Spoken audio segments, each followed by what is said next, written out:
ரம்யா ரம்யா ரம்யா என்ன நடந்துட்டு இருக்கு? நீ பாட்ட ஆபீஸ்ல உட்காந்துருக்க, ஃபைல் செக் பண்ணிட்டு இருக்கேன். பார்த்தது இல்லையா? அது ஓகே. தீபாவளி பயங்கர அமர்க்கலமா போயிட்டு இருக்கு. நீ என்னடா இப்படி கூலா உட்காந்துருக்க? ஐயோ நாம என்ன பண்ண போறோம் அப்படின்ற மாதிரி நீ கூலா உட்காந்துருக்க. எனக்கு ரொம்ப டென்ஷனா இருக்கு.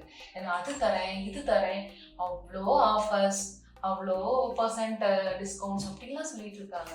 அப்படியா? ஆமா. ஆனா நீ என்னடானா ஜாலியா உட்கார்ந்துட்டு இருக்க. ஏதாவது பிளான் இருக்கா என்ன? இல்ல நாம என்னதான் பண்ண போறோம்? Any idea? சரி. ஏன் இவ்வளோ டென்ஷன் ஆறீங்க?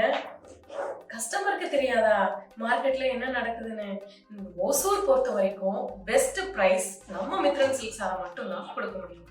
அதனாலதான் கஸ்டமர் ஆன்லைன்லயும் சரி ஆஃப்லைன்லயுமே அவங்க தேடி வராங்க. Oh that's okay Ramya.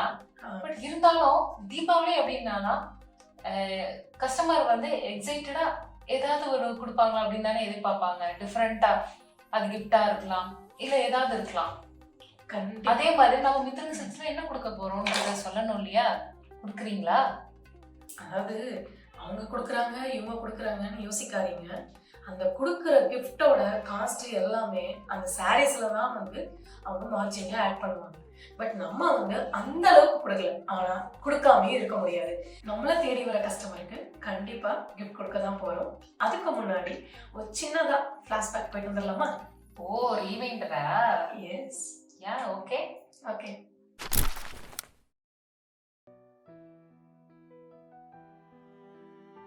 சின்ன வயசுல இருந்தே பார்த்து அனுபவிச்ச ஒரு விஷயத்த உங்ககிட்ட ஷேர் பண்ணணும்னு நினைக்கிறேன்.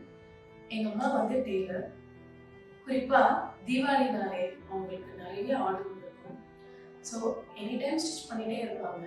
ஈவன் காலையில வரைக்குமே அவங்க ஸ்டிச்சிங்ல தான் இருப்பாங்க. ஏன்னா கஸ்டமருக்கு டெலிவரி கொடுக்கணும், அதுக்கப்புறமா எங்களை ரெடி பண்றது, எங்களுக்கு தேவையான ஃபுட்டு ரெடி பண்றதாக இருக்கட்டும், பலகாரங்கள், அதுக்கப்புறம் லஞ்சு எல்லாமே பார்த்து பண்ணுவாங்க. எண்ட் ஆஃப் த டே பார்த்தீங்கன்னா அவங்களுக்காக எதுவுமே செஞ்சிருக்க மாட்டாங்க, அவங்க ரெடியாக இருக்க மாட்டாங்க, புது ட்ரெஸ் கொடுத்துருக்க மாட்டாங்க. ஸோ எங்களை பார்த்துட்டு இருக்கும்போதும் அப்படிதான் இருந்தாங்க. இப்பயும் அவங்க பேர பிள்ளைங்களை பார்த்துட்டு அப்படியே தான் இருக்காங்க. ஸோ அவங்களுக்காக இந்த தீபாவளிக்கு பியூர் சில்க் சாரீ கொடுக்கலான்னு நான் பிளான் பண்ணியிருக்கேன். எங்க அம்மா மட்டும் இல்லை, இந்த மாதிரி நிறைய அம்மாக்கள் இருக்காங்க. அம்மா மட்டும் இல்லைங்க, கணவருக்காக ஒய்ஃபுமே பட்ஜெட்டை பார்த்துட்டு பியூர் சில்க் சாரீ எதுக்கு அப்படின்னு அவங்களுக்குள்ள சாக்ரிஃபைஸ் பண்ணிட்டு பர்ச்சேஸ் பண்ணாமலே இருக்காங்க.